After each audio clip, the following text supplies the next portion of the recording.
Greetings and welcome to Lez Talk About Books, baby, where we talk with your favorite LGBTQ plus authors. I'm Anita Kelly, and my guest today is Jacob Engelsman. Hello, Jacob. Hi, thank you so much for having me. Hey, thanks for being on the show. How are you doing?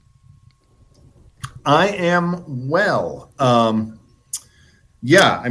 was telling you earlier, it was a little hectic getting home from work, but I'm here now and I'm warm and dry and I've got my lacrosse, so. All right.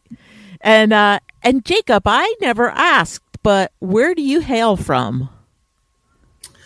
So for the last 10 years, I've been in Atlanta, Georgia. Okay. Long story short, I was born in New Jersey. I also lived in Kentucky, North Carolina, Iowa, and California at various times, but... Wow. But a Jersey boy from the beginning. Yes. Represent. All right. So, let's talk about your book, Jacob. It is called Lactation for the Rest of Us. What is lactation for the rest of us, and who are the rest of us? Yeah, so the short answer is that Lactation for the Rest of Us is a guide for queer and trans parents and helpers. Okay. And what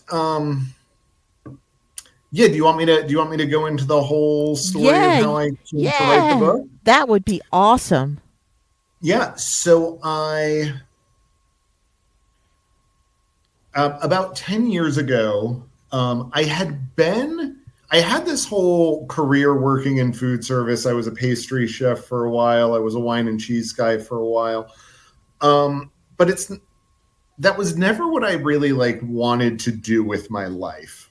Mm-hmm.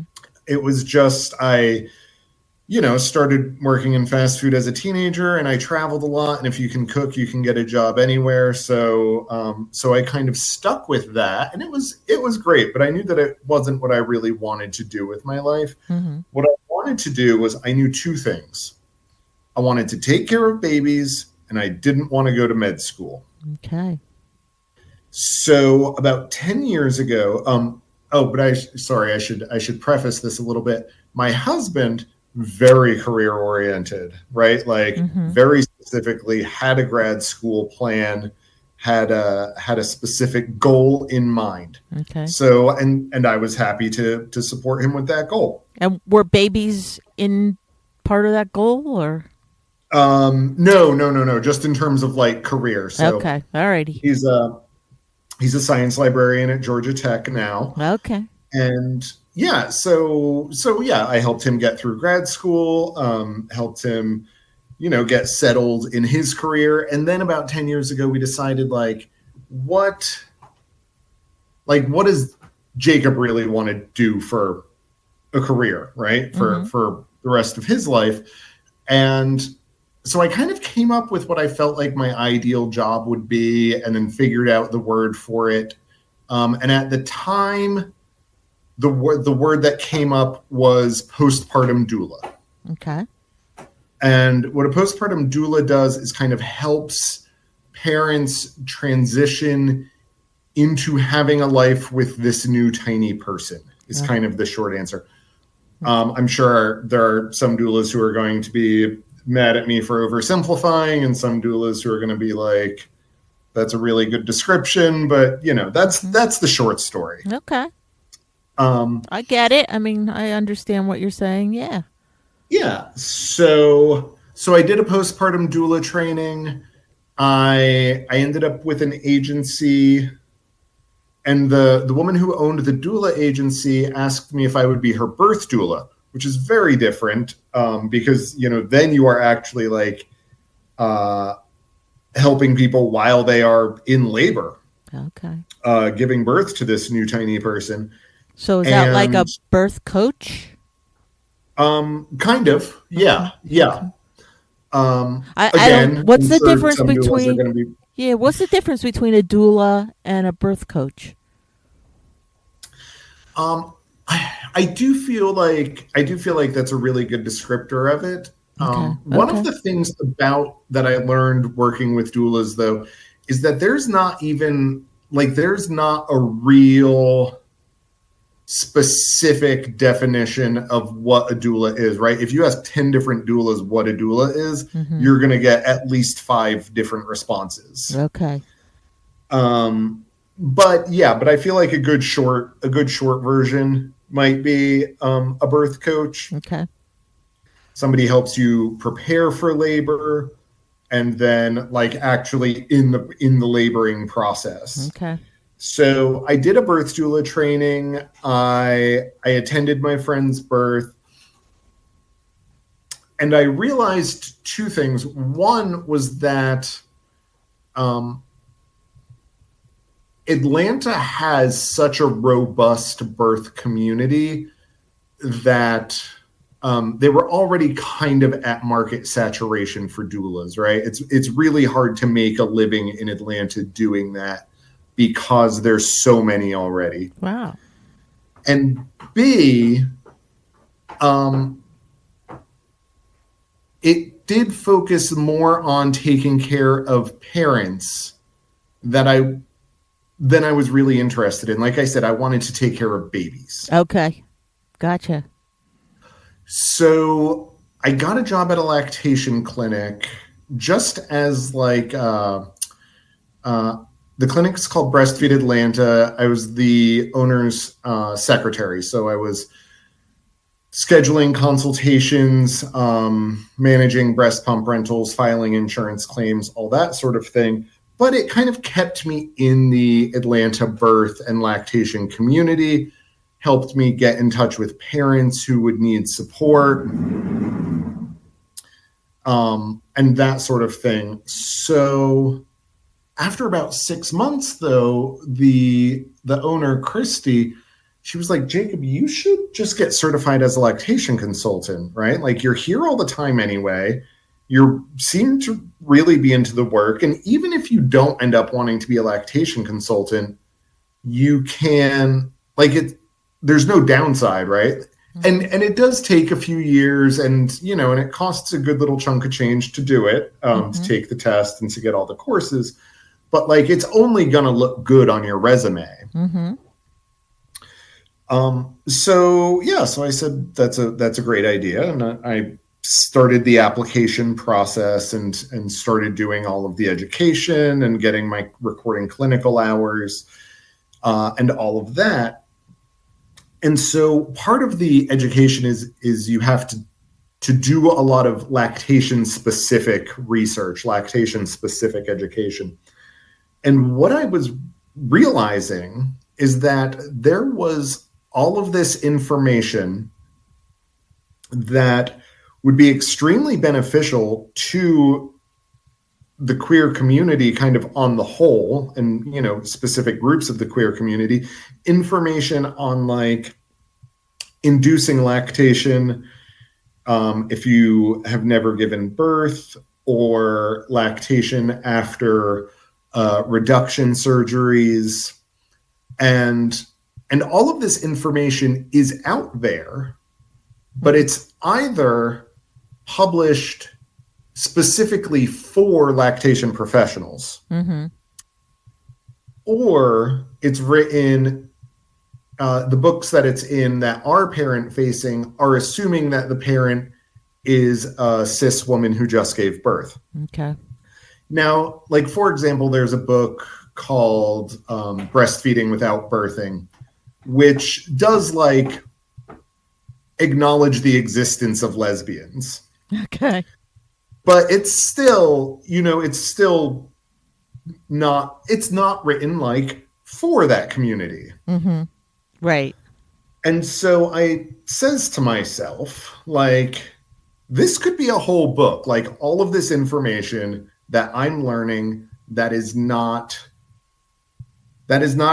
out there, for parents, for queer parents, written for them specifically.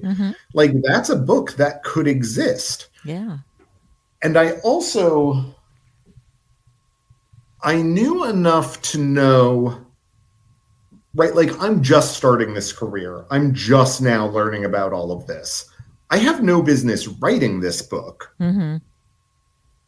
But if this book still doesn't exist in 3 or 5 years when I am qualified to write it, Mm-hmm. I'm going to write that book. Mm-hmm. And And, that's what you did.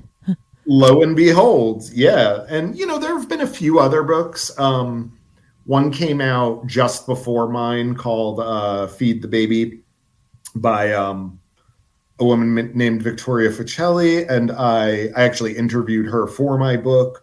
So it's not a completely unique work. There are a few other books kind of around these days, Mm-hmm. but really, there's not a lot, and the people who write them, like, we Mm-hmm. all know each other. Yeah, it's a small community. Yes, yeah, especially Yeah. like specifically like queer lactation consultants. Like, yeah, we're all friends. Yeah, I gotta be honest. I didn't even know there was such a thing. It's not Yeah, something that people really talk about. that's the thing a lot. And this comes up a lot with lactation consultants in general, is that it's not something that people know exists Yeah, until they need one. exactly. Yeah, exactly. You are so right about that. I can imagine.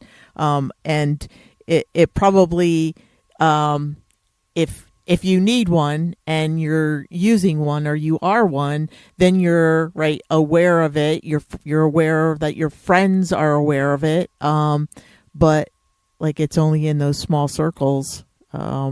It's just not something that you see when you see like books about breastfeeding.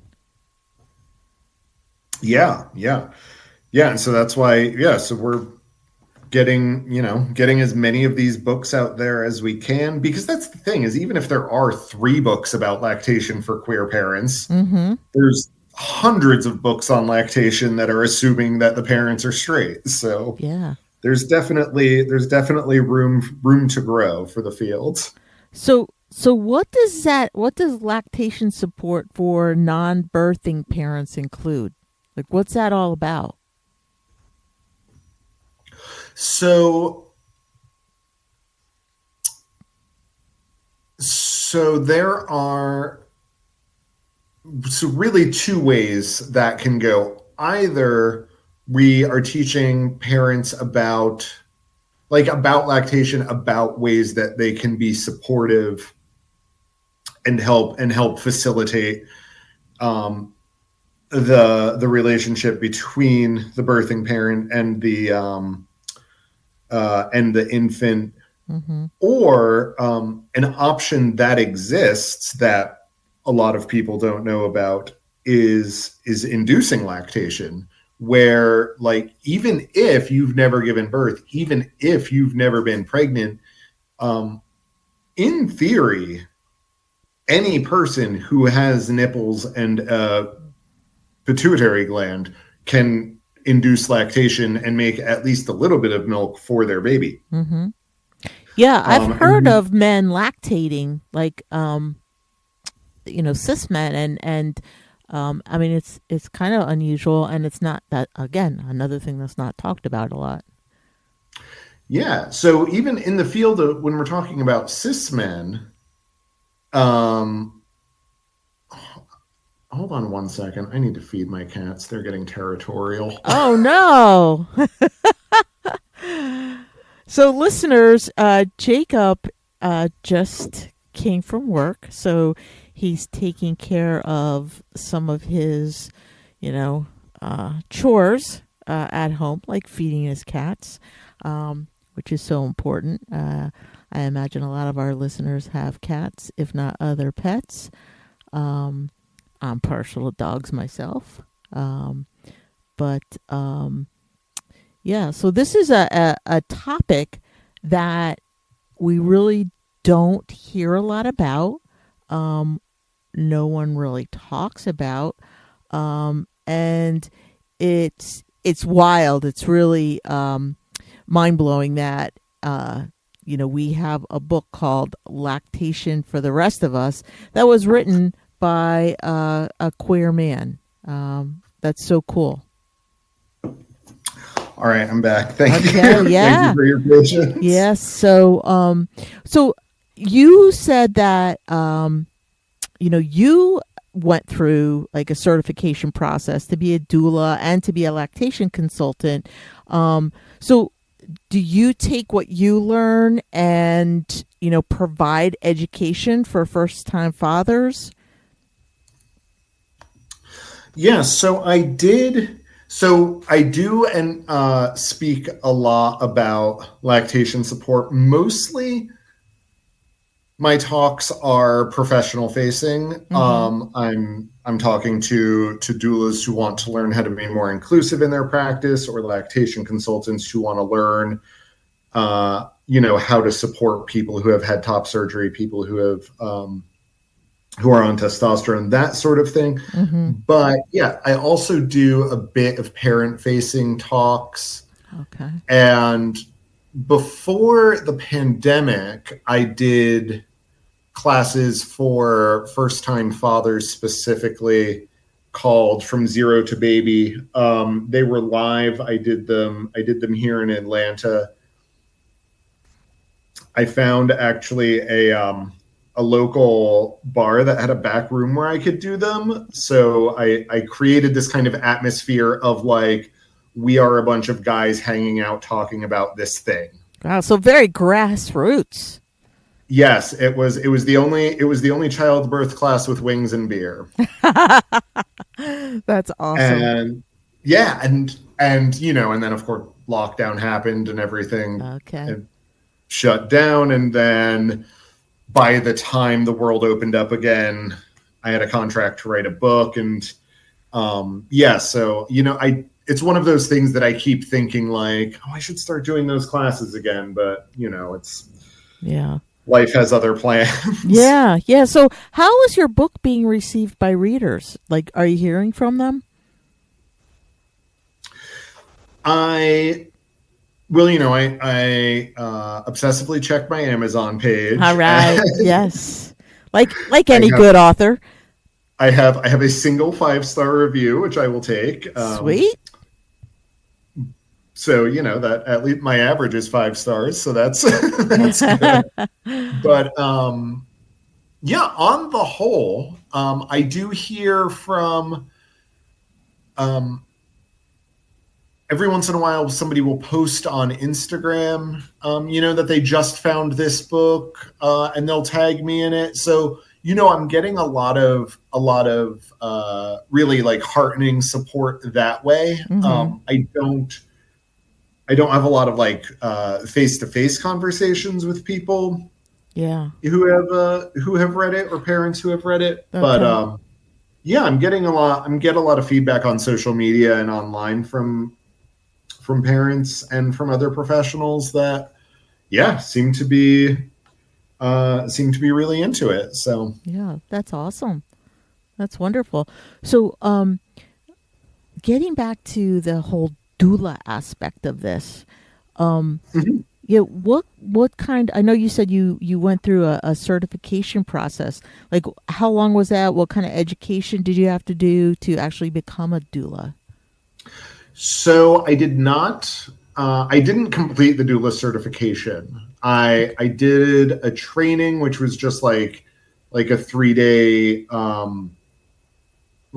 training thing, and Mm-hmm. then to complete the certification, there were like other requirements, and you had to attend a certain number of births. I want to say it was either 3 or 5, and it was really I started that process, Mm-hmm. but it was after I had like learned more about it and attended the one birth, I kind of decided that like I said, it was more parent care and less child care Got than it.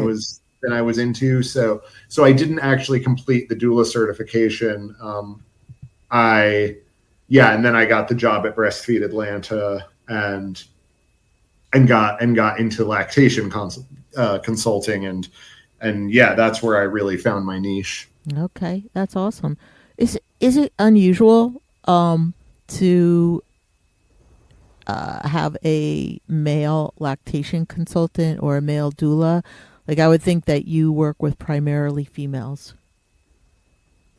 Yes, yeah, and most of the time, like when I'm at a lactation conference, Yeah. there's like 3 dudes, Yeah, I bet. and the other 2 are pediatricians. Yeah. Yeah, I was going to say, I bet you, they could be physicians or nurses or something. Yeah. Yeah.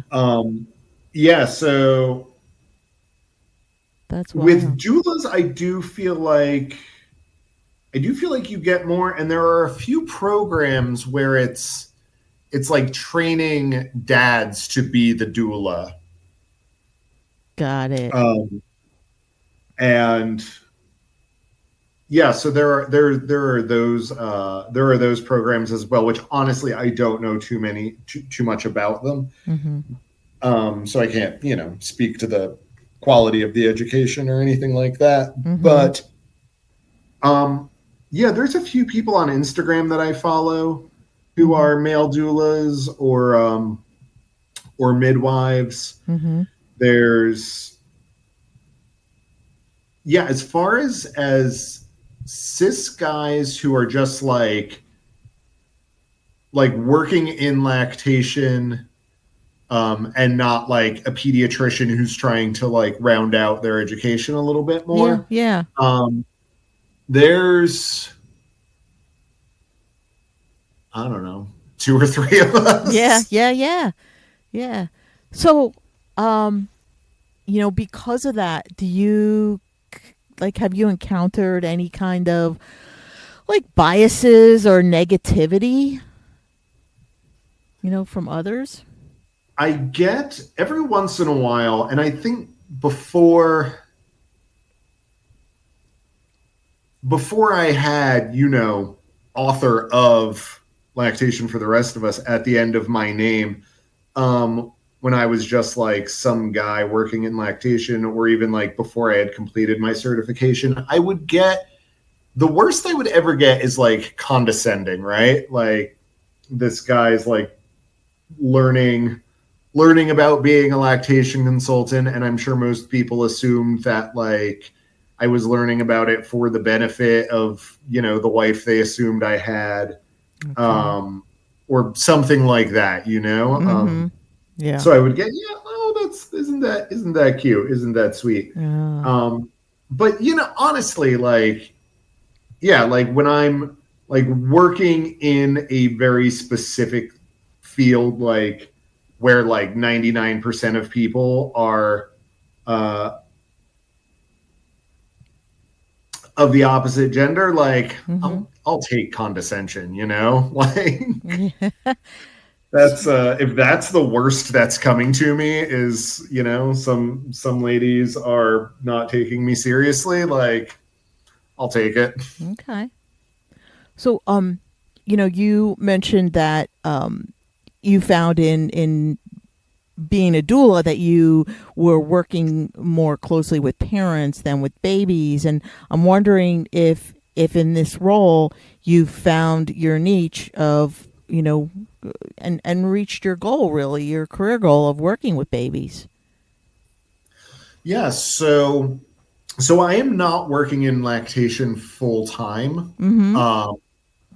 My day job is at a preschool where I work with babies, all day, every day. Oh yeah. Um, How old are but they? then, so I'm in the infant room, Oh and we wow. just had a new.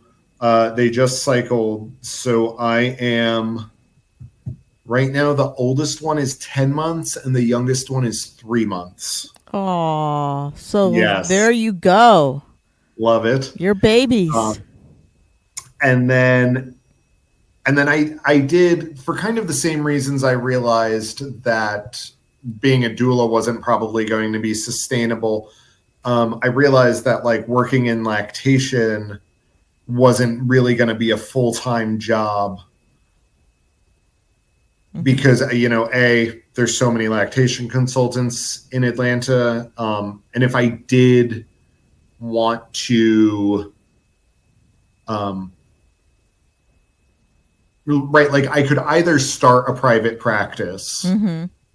or get a job in a hospital, but hospitals really want their lactation consultants to also be RNs. Yeah, sure they do. Yeah. Yep. Which, is perfectly reasonable, but, not something I was interested in, pursuing, Mm-hmm. another few years of that before I could do the work. Mm-hmm.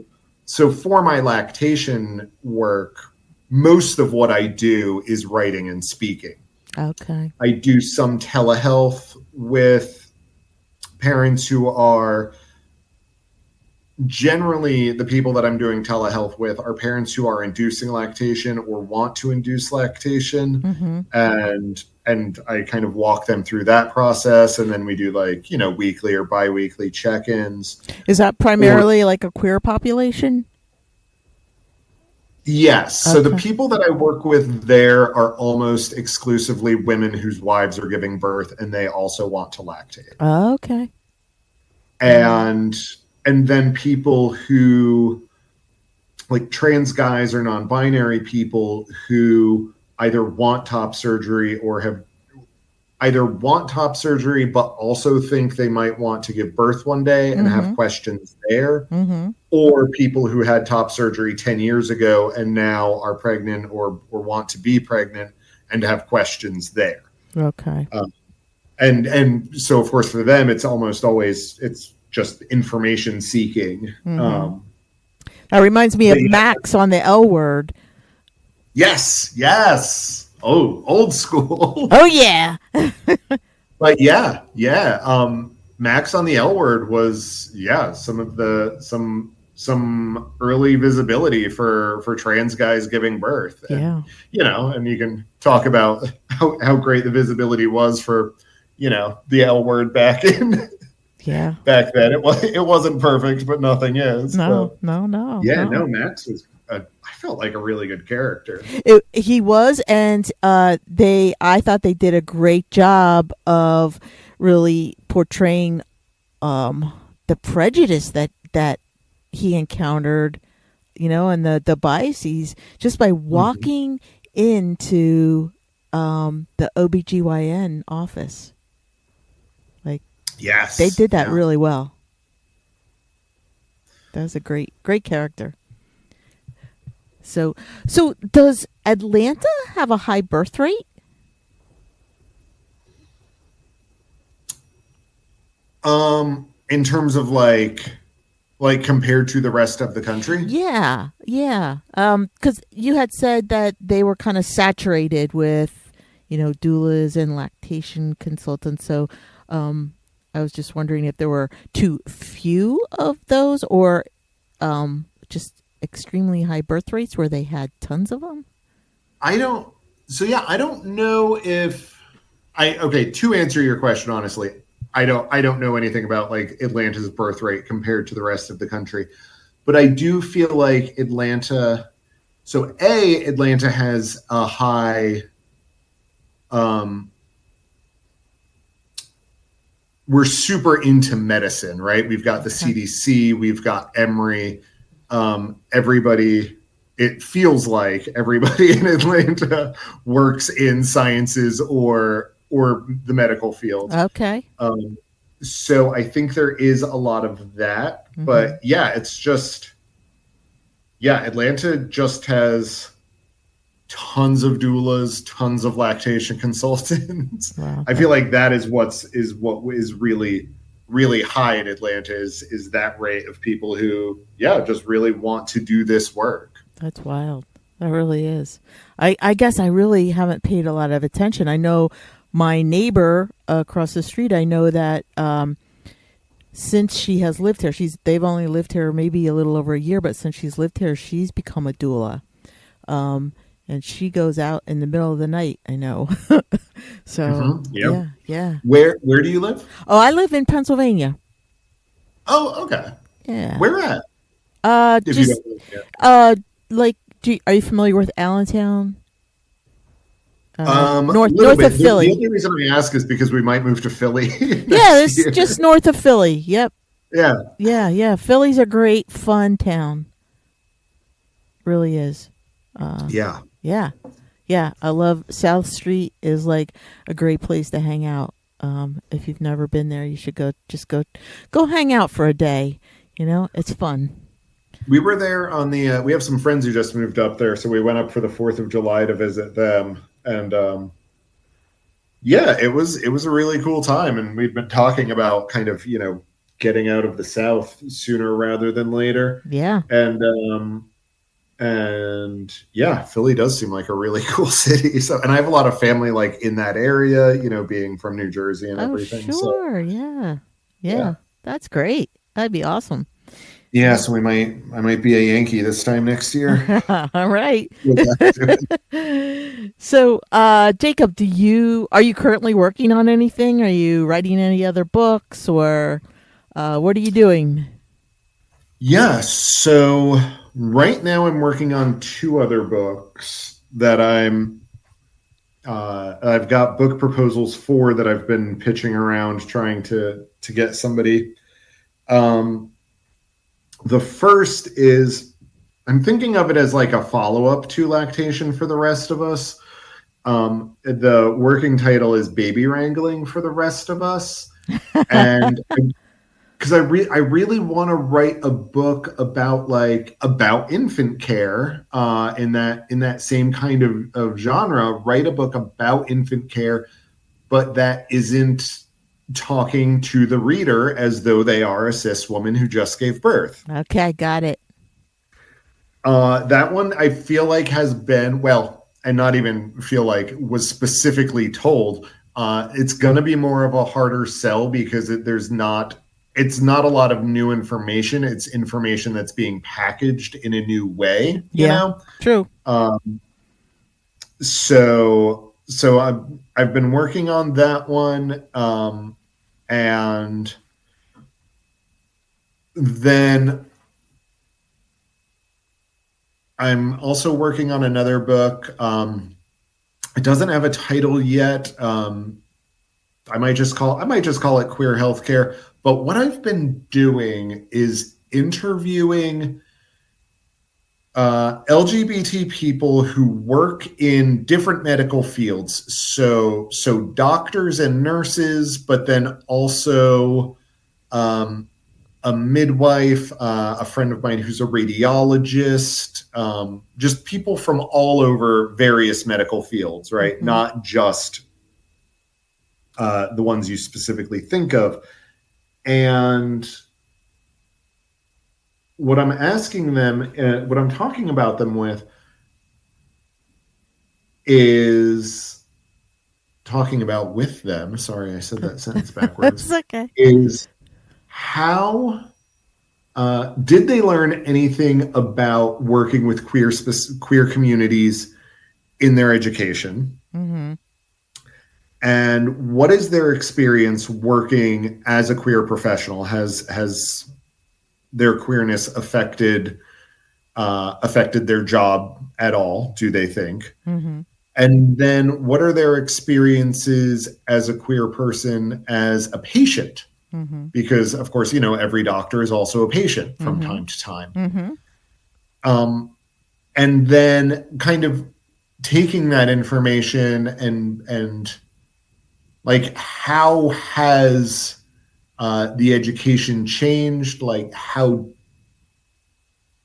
in what fields has the education gotten better for working with queer people? Mm-hmm. In what fields has it kind of stagnated? Like where have we improved and where specifically can we improve? Yeah. And that one, like I said, I've been pitching that one around a little bit. That one is also kind of a hard sell because they're like, it sounds like a textbook is what people are telling me, which you don't get a lot of everyday people buying textbooks. So yeah, there was a good book that I had some of the authors who contributed to it on the show, and actually Adrian was one of the he was a contributing editor, I believe, and they all came at it from different angles. but they did a great job, and it wasn't like a textbook, it was like an easy read, and it was good, useful information. I can't Do you remember. remember? Yeah, I can't remember the name of it, but I mean, ask Adrian. Sure. Yeah, he would totally know. Just for our listeners, Adrian Shanker is Jacob's publisher, I believe, or Publicist. publicist. Okay, that's where I knew he came in here somewhere. But yeah, Yes, and Adrian is he's a great guy, really. He actually worked for the Biden administration. Yeah. Yeah. He sent me his CV, and it is like 20 pages long. He's got a I'm ton of surprised it's that experience. short. Yep, he's good, but he could tell you about that book and how they went about it. They did a fantastic job on it. But yeah, so that sounds exciting. I mean, we need more, books like that on, information specifically about and for queer people. It's kind of like I'm in the mental health and substance use field, and it's kind of like physicians, don't even have like one semester of information about like mental health, Yeah. so and not even like psychiatrists don't even get a lot. It's just I don't know. I don't know where that is. So Yeah. So I'm speaking at GLAMA I honestly don't know what it stands for, but it's GLMA annual conference on LGBTQ plus health in October.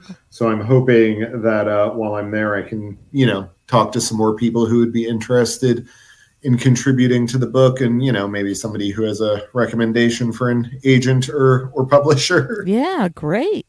So I can get, help focus that one and help get it off the ground, because that's the thing. It's, I really love doing the research. I really love writing. And it's just like the marketing part of it which I'm sure, how many authors have said the exact same thing, right? Mm-hmm. I just want to write books. I don't want to sell books. Yeah. As a matter of fact, I just spoke with a gentleman who that's what he does. He helps people promote their books. And let me see. I can give you his name. I just talked to him last week. And yeah, sure. His name is Robbie Samuels. Neat. Yeah. So he might be able to, at least give you some pointers. I know that he even holds classes on that too. So, well, that's awesome. Jacob, I wish you luck with your next book, and listeners, the book that Jacob has written and is available to you is called Lactation for the Rest of Us. And again, it's Jacob Engelsman. And Jacob, where would folks purchase this? On Amazon and Barnes and Noble? So it is, it's available through Amazon, Barnes and Noble, all the usual places. I usually recommend people go to bookshop.org, which will get it through an independent publisher, independent bookstore, help support the indie bookstores. Yep. But yeah, and then if you, I would also love to make a request of people who do buy this book. Please review it on Amazon to get my yes get my numbers up there. Help me out in the algorithm. Yes, absolutely. Yes. So that's important. It's important. It is. I hate how important it is, but it is. Yes, it is. Yes, it is. So, Jacob, that is about all the time we have for today. And I'm wondering if you have any parting words for our listeners.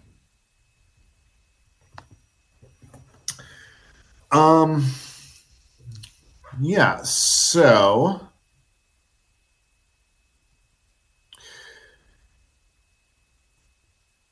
for people who are interested in lactation, in breastfeeding or chest feeding,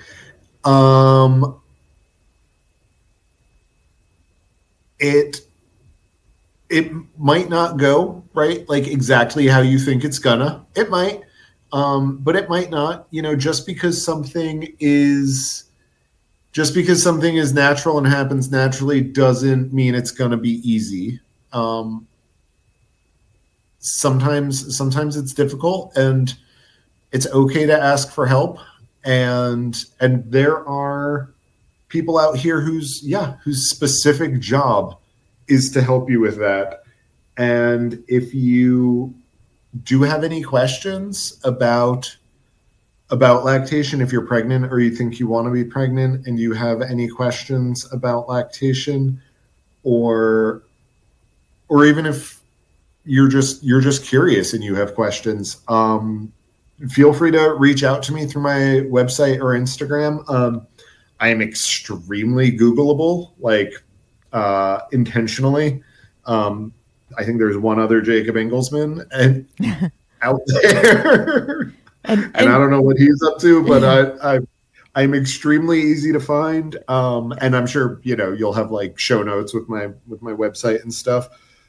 And this is literally my favorite thing to talk about. So anybody who has any questions, reach out to me. I can help you out with anything, and if I don't know the answer, I know someone who does. Wow, that's awesome. Thank you for that offer. Really, that's so kind of you, Jacob. So that is all the time we have for today. And thank you, Jacob Engelsman, for being on our show. Thank you so much for having me. You're very welcome. I'm Anita Kelly, and thanks for joining Lez Talk About Books, baby. So until next time, may your journey be lighthearted, peace be plenty, and be safe, folks.